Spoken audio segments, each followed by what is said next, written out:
an employer must not permit a third party to harass a person who, B, is an employee of person A, meaning that the employer is the one on the hook if an employee feels offended. And this could be a lot. Do I have that about right, Carl? Yes, that is 100% correct. This is exactly what they're going to do. It sounds like unworkable nonsense because it is. But the thing is, people have got to remember that the Labour government that we have they are just unreformed communists. Europe has fallen. I mean, I hope he's okay with me saying that. I think that he agrees. And he's been a longtime friend of the show. He's actually one of the earliest guests that we had on in 2016. You may know him as Sargon of Akkad, and that may not make sense to you if you're not a historian, but some people know him as Carl Benjamin. Let's bring on Sargon Carl Benjamin of Akkad. And he's the host of the podcast of the Lotus Eaters, and you can go to lotuseaters.com. Carl, did I miss any plugs? Because you're all over the place, in a good way. No, I think you got them all, man. Great to see you again. It's been a while. It's good to see you. And look at you. You got a suit. When did the suit start being a thing? Was that when you ran for office? No, it was after that. I got shamed by Calvin Robinson, a friend of mine, Christian pastor in America now. And he was like, look, we should be dressing nicely. We shouldn't be dressing like Yanks, right? And I was like, that's a good point. Hey. Well,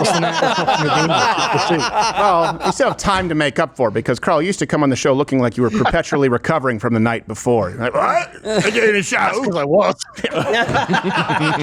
It's been a long time. There's so much going on, and I was obviously raised in Canada, and it's a silly place. And I always try and point people here in the United States to the rest of the West where I go, what would the left do if they had completely unfettered power? And we certainly see that in Canada. And for those, I want to get your take on this, but I do want to run a clip for people who aren't familiar. In the UK right now, there's a new bill that is basically on the verge of criminalizing. Now, you know that they've criminalized speech, people watching. You know they've criminalized speech. You know that you can't say things that are too offensive. There's hate speech, of course, and people were arrested for doing karaoke covers of kung fu fighting at bars. But now a new bill would potentially criminalize small talk at the local pub.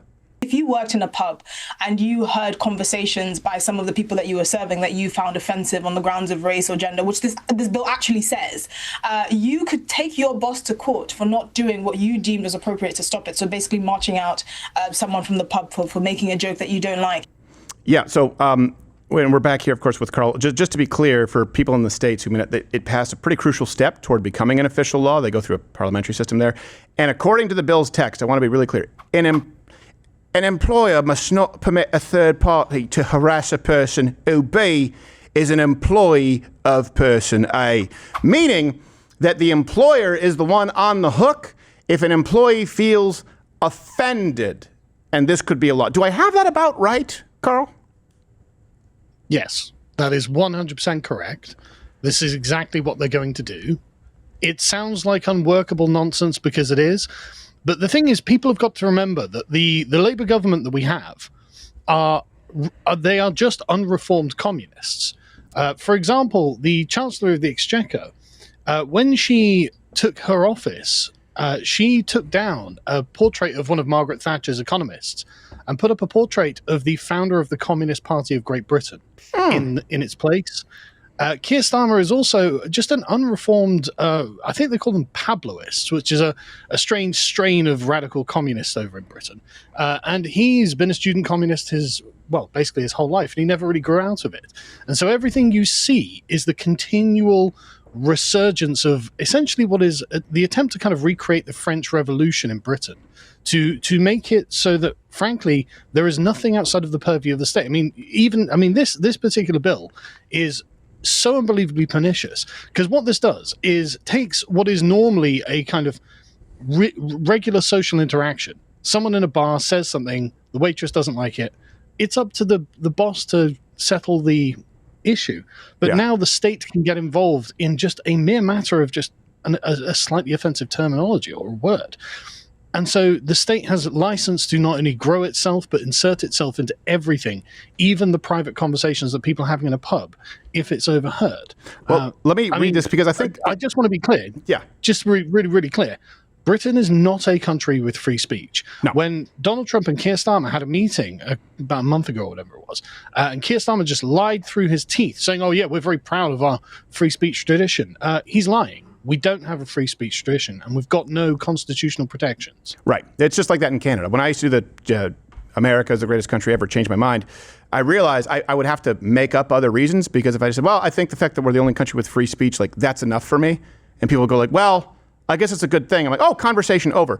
But then we had to move on down the list, because I'm not willing to live somewhere where we don't have it. And for people in the States who may not realize, harassment, as you guys call it, you also say aluminium, don't know why. In the UK, it's actually spelled differently, I think. Over there in Canada, we spell like color with a U and things like that. Is aluminum spelled differently? It is. Yeah. Oh, it is. Yeah. Oh, Yeah. Okay, fine. We'll give you So we're that actually one. not mispronouncing it. No. We've just got two different words. Well, get to me when you guys pronounce R's correctly. No, it's not. You guys say it like a pirate. Ah, what? R. I guess I sound like a pirate too. Okay, that's a wash. So in the UK, it's dependent on the victim's perception. So harassment basically includes, and this is a quote, annoyance, inconvenience, or anxiety. So, for example, a man was arrested for sharing a meme of pride flags arranged in a swastika because it created anxiety in someone. And we have so many other examples of this. So I can give you an example of what just happened. Just to be clear on that, all of the hate speech laws in this country are predicated on a person's subjective perception. Right. So, for example, all of the hate speech laws, you don't even yourself have to report being the victim of a hate crime. It can be if a third party perceives that what was said from one person to another, perceives that to be racist or whatever it is, they can report you to the police. And suddenly, and even if you don't end up with a criminal record, even if what you said doesn't meet the sufficient bar to be regarded as criminal, you can still get what they call non-crime hate incidents. So someone somewhere has said something naughty. It's not a crime yet, but it's still going on some kind of record that the police keep on citizens who have not committed crimes. Honestly, people don't realize just how genuinely dystopian Britain is at this point. Oh, yeah.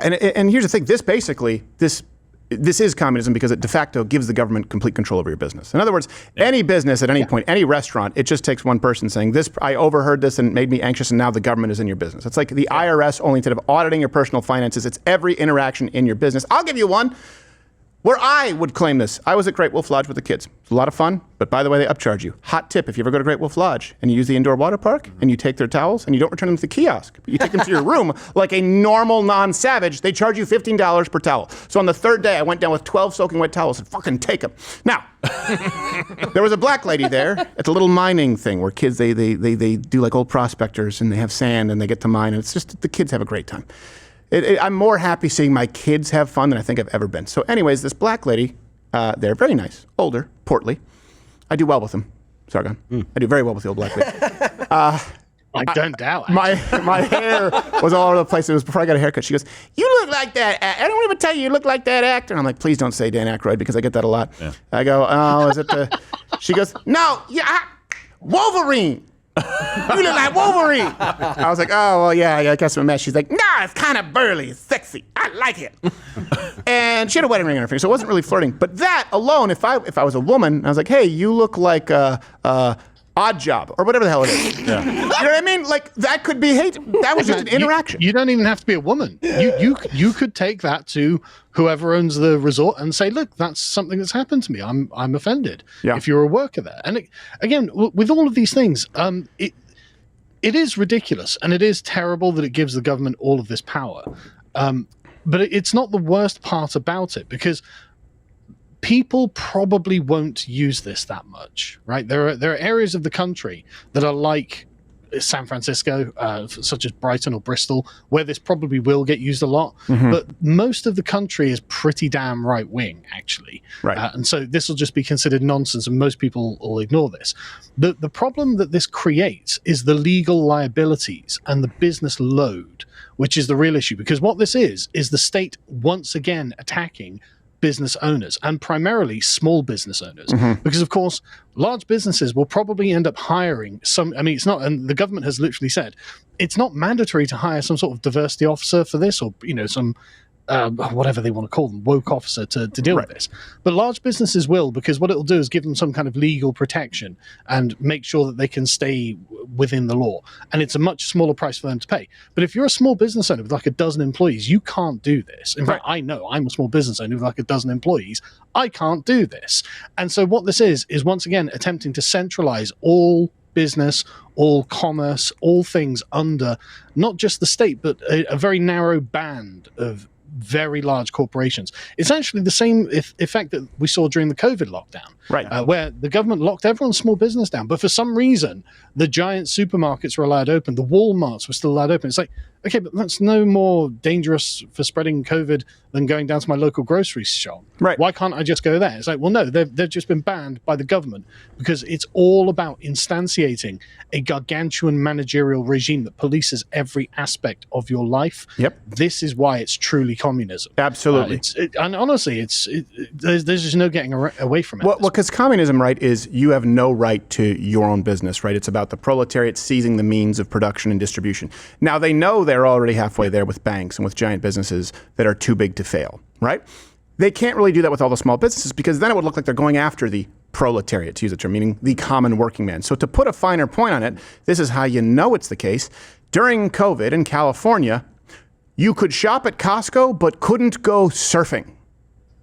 Yeah. In Michigan, you could go to Walmart, but you couldn't go to an outside open-air farmer's market. They have lost the ability to claim that they are fighting for the little man. But yes, it is, because communism is all about the subversion of power. Communism is about helping people. Oh, great. What about the inventor of Tetris? Oh, he got run out on a rail. Most successful game of all time. If you guys ever watched, there's a documentary and a movie on it. He's not entitled to any of his own profits, but the government is. And it really is something that I think Americans don't fully appreciate because they completely take it for granted here in the United States. And I think, Jill, you had a question? Yeah, so, I mean, just going on that broader point, it seems like it's turning citizens against one another. It seems like a lot of these laws are kind of built for that. Do you think that's just part of the strategy, like lay the groundwork of turning the citizens against one another? It doesn't even have to be directed at you. You could just hear a conversation that could be offensive and you can take it there. Do you think that's part of the bigger play? There's this massive communist uprising, essentially? So I think that it's important to remember that all of the people in our government, every single one of them is a f***ing right? So, all right. And I'm not saying that for effect. They're genuinely thick. I trust you. Yes. You can hear them talk on a daily basis. You can watch any of their statements. You can hear them speaking off the cuff, and you realize, oh, this person's an idiot, right? Yeah. And so I wouldn't ascribe to them grand plans or any future conception of what might happen. I don't think they're smart enough to plan for the future and plan ahead. I think what they are people. I think it really comes down to what the nature of ideology is, right? Ideology, if you think about where ideologies come from, they often come from people who themselves have no experience doing a particular thing. For example, in the case of communism, Karl Marx had never run an economy. He'd never been in any kind of office. He'd never done anything with his life. He was a couch surfing loser. And yet he comes... Exactly, and yet he comes out with this grand master plan because he doesn't know what he's doing. And so what ideology is a way of programming people who have no particular knowledge or experience of the subject at hand. Mm-hmm. And so what Keir Starmer is doing, and the rest of the Labour Party's front bench, the government, what they're doing is they're following a pre-programmed set of instructions. For example, they've just reduced they're going to, for the next election, reduce the voting age to 16. Mm-hmm. Now, nobody's asking for this. Nobody thinks it's a good idea. In fact, when polled, half of 16-year-olds just flat out say this is a bad idea, that they don't think that actually 16-year-olds are capable of voting for an elected government. And yet they're doing it anyway because it's part of this programming. They've got what it is kind of, we say communist, but that's not entirely fair because what it is a kind of liberal extremism. Mm-hmm. And so it's more tied to the French Revolution than it is to sort of 1930s Soviet communism. But it ends up looking very, very similar because communism is really the kind of most extreme form of liberalism. And so they've got this set of priorities. They're like, well, we need to make it so that if there's someone in the workplace who's offended by what a customer says, that person's needs take priority over the business sense of persecuting your own customers or whatever the next thing is. And so it does end up looking a lot like communism, but they're not smart enough to understand that's what they're doing. Right. even though they've come out of the communist tradition. Like I said, these people are just not that smart. But they are inherently, right, they do inherently know that, like you said, an uneducated or ignorant populace is easier to control and get into the fold. So, for example, like to bring in tens of thousands of Afghan migrants, which I'm sure will do wonders for your country, while looking at lowering the voting age to 16 so they'll be able to vote sooner. We saw that stateside, right, where it's import tens of millions of people. No, hang on. So this again, what you're thinking is what a villain thinks, right? Because villains are smart people, right? Villains have a plan. And so they... You don't think they have any plan? I'm not joking, right? Villains join up various data points and say, right, if I do this, this, and this, I'll get these consequences to this end. No, our government are stupid, right? And so they have separate layers of thought, right? So on one layer, for example, on the business layer, they're just like, well, we need to protect workers. This is for workers' rights, and that's compartmentalized. And in the next view, they go, right, oh, look at all these poor Afghan children who are all 16 years old with receding hairlines and grey beards. Yeah. Like, we need to bring them in and save the poor Afghan children. And that means we need to put them in hotels at people's expense and just hope they don't molest that many children, actually. And so they don't tie these things together. They're not thinking, oh, these people are here to be an army to overthrow the state or something, or to overthrow the society. They don't think that way. They think very much in like what's directly in front of their face. Yeah. And so that's a question of, and really, it all comes down to the kind of dogmatic reign of human rights, because human rights in Europe, more broadly, has been extended to all of humanity, in all places and all times, but for everything conceivable. So you get them saying things like broadband is a human right. You know, this is an extension of housing being a human right. And it's anything that you would like becomes a human right. And that means that any person who arrives on your shores, well, they're entitled to this too. So this is why the British taxpayer is currently paying £1 billion a month. So probably something like 1.4 billion dollars a month. Just housing and giving benefits to foreigners, to people who are born overseas. And so we're pissing away loads and loads of money. And I mean, I don't want to get into the scope of it because it's actually kind of embarrassing. Like, for example, That's okay. We don't hold you accountable for your politicians. That's fine. Trust us. Everyone in Britain hates our government. Everyone. So I mean, like one of the famous stats that came out the other day is 48% of the government-funded housing in London is owned by people who are born overseas. So we are literally, through our taxes, battery farming foreigners in London for nothing, for absolutely no profit. They don't work, they're on benefits, and we are just paying for them to live here for some reason. And then when you combine it with the sort of assault on businesses, we wonder why Britain's economy is just dying on its arse. Yeah. We just throw so much money away. And the only thing that the government, and this is another brilliant thing, when they came in, of course, when a new government comes in, they do a budget. And everyone knew the budget was going to be painful. And they were like, oh yeah, we're 22 billion pounds in the hole, so we're going to have to raise taxes. And everyone's like, right, okay, yeah, kind of knew that you weren't going to cut spending. And then they raised taxes by 44 billion. And it was like, okay, well, hang on a second. What's that for? And then they started announcing things like, oh, we're putting 22 billion aside for carbon capture in the soil or something. It's like, right, so a black hole's worth of money is being used for some climate boondoggle when we just can't afford anything anyway. It's like this whole thing, this whole paradigm is going to start falling down itself.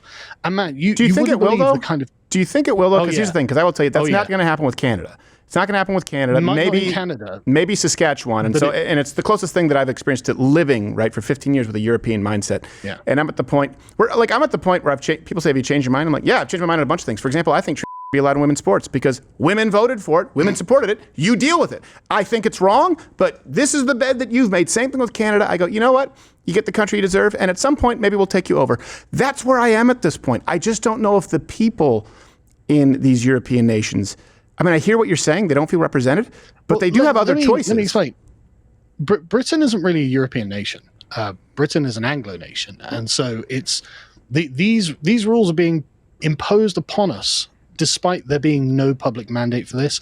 The only reason we had a Labour government is because we were on track to get a Conservative government. Not that they're any better, just FYI. But Nigel Farage kind of kneecapped them going in and took about a third of their voters, which split the vote, us being a first past the post country, and allowed Keir Starmer to get this kind of royal flush in the election. But that also meant that he got hardly any votes. Out of all of the people who could have voted, only 1 in 5 voted for the current government. So everything they're doing, and they're doing really radical things, it has no popular mandate. Right. And so at the moment, the country is a tinderbox. There was the stabbing in Southport last year that you could see the very first sparks of genuine civil unrest in this country. And the Afghan thing is just incredible, right? So under the Conservative government, because the Conservatives are just the Labour Party with blue stripes, they decided what they needed to do is sneak in about 25,000 Afghans who had apparently, quote unquote, helped us in Afghanistan. Now, it's unlikely that's the case, and the Taliban weren't out to persecute them anyway, because what good would it do the Taliban? They've already won. They allow women in college now. No, that's right. Sorry, they promised, but no, my bad. Days. Well, they don't. I'm not endorsing the Taliban or anything, but like, although sometimes maybe they have a point. Their bitches aren't so lippy. Go ahead. They had a point on the heroin. Actually, they just took the drug addicts off the streets and put them straight into rehab. They were just like, no, we don't care. We don't believe in human rights. You haven't got a human right to be a drug addict. Right. Plus, unlike fentanyl, it's natural. It's a plant, man. Continue. But anyway, yeah. So the point is they've snuck them in. But the thing is, they're entitled to bring their relatives with them, their dependents with them. Right. So it's probably going to be something like 200,000 Afghans that our government has people trafficked into Britain against the wishes of the population. And they took out a court injunction to make sure no one was allowed to know about it. And it's only recently that this was overturned and we got to know. And so everyone's just like, my God, the levels of betrayal of the British state against the population of Britain itself is just unimaginable. And so, like, we've got so many things piling on top of each other. We had an incident in Epping a couple of days ago where you'll be shocked to hear one of the people who broke into our country, an illegal immigrant, there are lots of them getting on boats, sailing across the English Channel, break into the country. And when they get about halfway through, for some reason, I mean, we're an island, so you think actually defending our borders would be really easy. Like the Germans never made it across. The French haven't made it across those waters in 1,000 years. And yet, every day, planes kind of screwed your plan, but yes. Sure, but that's not the way they're getting across. Right. Every day, 700 or so men arrive on our shores, and our government just, oh, great. Would you like to come in and sit in a nice hotel? Would you like some spending money? And would you like to just be left free to roam around the country? Yeah. And they're like, yeah, okay, great. And so one of these men in a place called Epping in Essex molested 3 children. The residents weren't happy. They went out, they started rioting. The police got involved, obviously, because it got a bit hairy. And this has been an instant of incredibly high tension. And so what they've done is they've moved these people out of this hotel to a different hotel, and people have followed them there to protest at that hotel. Because the point is, we shouldn't be allowing foreign rapists into the country and paying for the privilege. Right. Like, it just doesn't... I don't need to make an argument for that, do I? This is just something that should be assumed. And yet this is what's happening to the British people all day, every day. And it has been for years. It didn't help that they moved the pedophiles to Great Wolf. That's true. the worst place for pedophiles, putting them in Great Wolf Lodge. And it's a lot of fun for the families. This hotel that they were putting them in was literally down the street from a school. Like, it was literally, you could see the school from the hotel. And it's like, what are you doing? Well, how nice for the Afghans to see at school. Yeah. Yeah, and to give you an idea, it's not like this is a surprise. We play a game here sometimes where we just look at stories and we just have the headline. And we had one the other day where Lane the Brainy goes, hey, 8 men gang raped a water monitor lizard. Guess the race. It's okay. No one needs to say it. Whatever you're... Yes. Yeah. So that's the answer. The news version of Ethno-Guesser. Yeah, pretty much. And I will say, I guess the primary difference with Canada and the UK is, or it's a parliamentary system, and that's why I always tell people, actually the 2-party system, of course it's flawed, but it's closest to getting a view of the majority of people represented, because in Canada, unlike the UK, you're saying they only have 1 in 5 votes. In Canada, you have the Conservative Party, and the Liberal vote is kind of split between Liberals and the NDP and the Green Party. There really isn't like a Nigel Farage type person who takes votes away from Conservatives, at least not to a significant degree. So Canada's gone. The UK, I don't know how you get it back with the parliamentary system. You know what would change public opinion more, and it'll never happen? And I've talked about this for a very long time. That's why we did the Gift a Gun campaign here. Gun rights. And the reason that changes everyone's opinion is if someone goes out and just buys a revolver. If that just happens, and they go, oh, wait a second. I have now experienced that everything I was taught was a lie. I am now safer having a basic firearm in my house. It's not going to go off on its own, right? I'm not out to harm anybody. Yeah. I am safer, I am protected. And that turns more people at least open to the idea of, okay, maybe the government is not looking out for me. I wish there could be a groundswell in the UK on that. I mean, I know you guys are allowed hunting rifles and things like that, but the culture... Yeah, we do actually have millions of guns here. It's just that they're in the hands of farmers because they use them to farm. They use them to kill pests and whatnot. Right. But Britain is different. In particular, England is different in that since World War II, there's been a remarkable amount of moral unity between the people and the government. We saw that fighting the Nazis as a unifying moral agenda. And it was assumed, and probably with a fair reason, that the government was basically on your side and was going to do the right thing. It's only since sort of the turn of the 21st century that the government has decided, actually, maybe communism's a good idea, and I'm going to give that another go. Right. And has been imposing that on us slowly but surely ever since, proper Fabian fashion. And it's got to the point now where the problems that they have created are so stark, but there's nowhere for them to go because they can't blame anyone else, because we've been under the same kind of regime for the last 25, nearly 30 years. So there's just no one else to point the blame at. And the parliamentary system actually is not as bad as you think. A lot of people are very sour on it, but we have some advantages actually on this, because, for example, when you have winner takes all people have to do is actually change their mind. Right. The parliament is also the sovereign of the country in de facto. And so the parliament can do anything. We don't actually have a constitution that they can appeal against. So if we get a parliament that says, right, okay, this is all changing, we're just kicking all of these people out, we're going to repeal all of the European Court of Human Rights nonsense that's making us through the courts, that's forcing us to keep all of these foreign illegal men in this country, we can just repeal all of that and then just deport them. There's actually nothing they can do. And all it takes is for about a third of the population in any one constituency say, right, I'm voting right wing, that's it, I've had enough. And the country can flip overnight. So really all it takes is for people to get sick of it. And I tell you what, man, the average Englishman at this point is a lot more radical than their government. They have no idea how pissed off people are. What about the bitches? Oh, yeah. Yeah? Oh, yeah. Okay, all of the women I know I'm not even going to repeat some of the things they say. They're quite angry that there are foreign men threatening the children of this country. They're pretty angry about it, so they don't want it. Is it going to translate to change, though? That's the thing. Are you optimistic that it'll translate to change? Yeah, I am actually. I don't think it's going to come through Nigel Farage. Nigel Farage has shown himself to be essentially a safety valve for the Conservative Party. He kind of, I mean, look, if you think about the name of his own party, Reform, it kind of implies that he's going to tinker with the current paradigm and try and make sure that keeps working. But that's not the issue. What we need is basically a revolution that is going to sweep away everything that was done in the last 30 or so years and return us to a much more sort of traditional and frankly conservative form of country.